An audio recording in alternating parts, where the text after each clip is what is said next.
Good evening, everyone. I'm Matthew Arboling, 27, from Cagayan de Oro City. I'm a fitness trainer and an athlete. Thank you. Matthew is a familiar personality. Parang ito ata yung yung zinero daw ng mga judges. Pero alam niyo na ha. Thank you so much, Matthew. Number 34, Mr. R.D. Cristobal from Cabanatuan.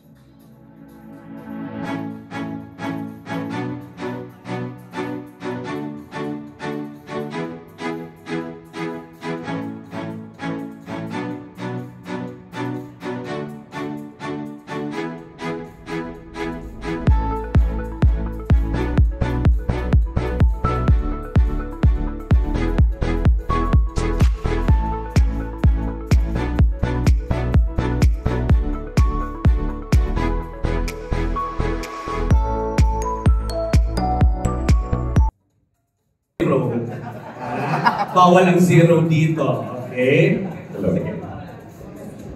Matthew, if I'm not mistaken, current candidate ka ngayon ng Mr. Cagayan de Oro. Yes, my recent pageant po is Mr. Cagayan de Oro. Held Limpid kay Atrium last August 18 po.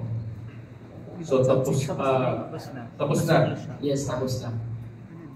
Nanalo ka? Hindi. Zinero daw kasi siya nung isang...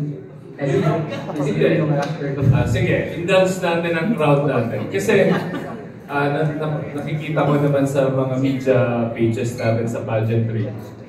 Bakit ka hindi nanalo? Ikaw naman ata ang crowd favorite ng ating media. And by criteria, ikaw naman ang pinaka well fit doon sa mga nandun.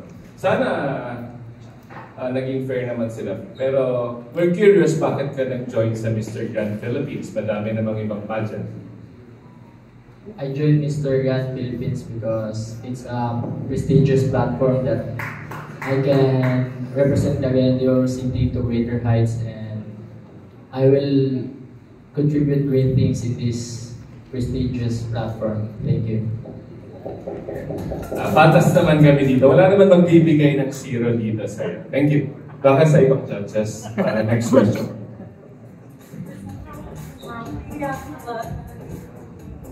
Since this is not your first pageant, siguro may advocacy ka.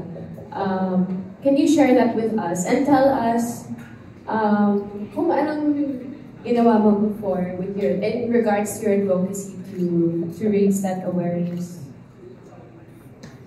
Thank you.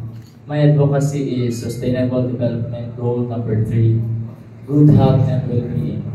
Because I want to empower people to have an active and healthy lifestyle, to drum up support, to raise awareness for our health issues, health future issues. Thank you.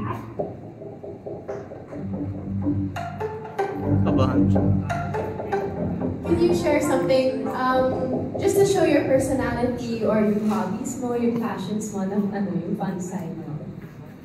I'm so sporty person. I love playing sports, especially basketball, because I'm a varsity player and I love to explore in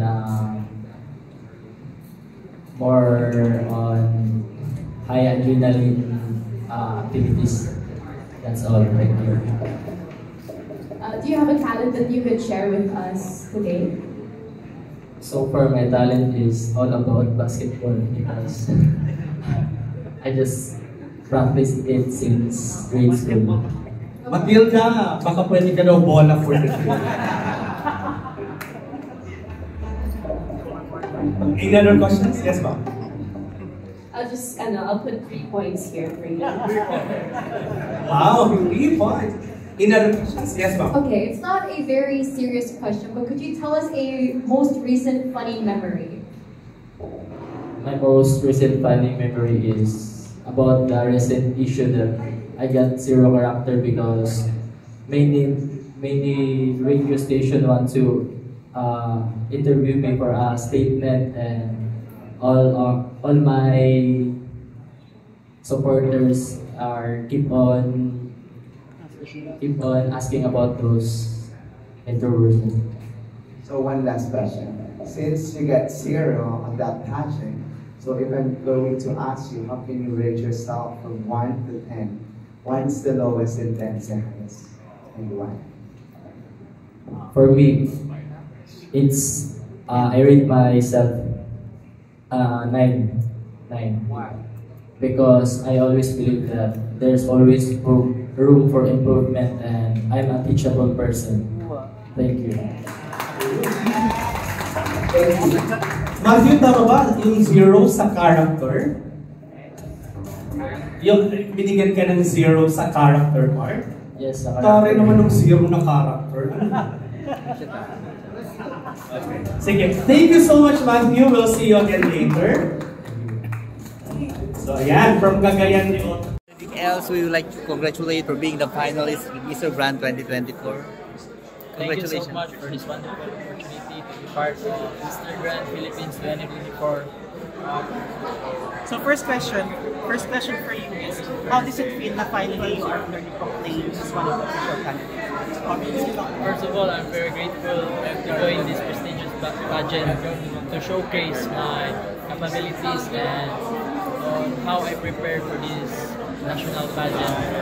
I'm hoping that I will inspire more people by joining this platform. Thank you. Alright, what do you think will be your game plan? Ano yung mga plan mo gawin? Coming to the competition, how will you prepare for it? I'm just be who I am, stick to my principles, and I want to enjoy this journey. At the same time, I want to empower more people to chase their dreams. Alright, how about your advocacy? What is your advocacy? Can you tell us something more about it? My lifelong advocacy is so close to my heart that I want to fight for it, to empower more people to take care of their health and well-being so that we can contribute great things to our society and environment to make this world a better place to live in. Alright, so what do you think is one interesting fact about yourself na hindi alam ng mga tao about? I like to explore adrenaline rush activities, outdoor activities like motocross, cliff diving, and just enjoy the nature. And lastly, can you invite all of your fans to support you in this coming competition? Mayong gabi mga higala, especially from Cagayan de Oro City, the city of Golden Friendship. Please support me in this prestigious pageant, Mr. Grand Philippines 2024, and hopefully I can bring Cagayan de Oro City to greater heights and show to my co-candidates that I am deserving for this pageant. Okay, lastly, can you invite your friends to like your Facebook or your social media account and promote your social media account? Please like and follow my Facebook and Instagram account, Matthew Arboli.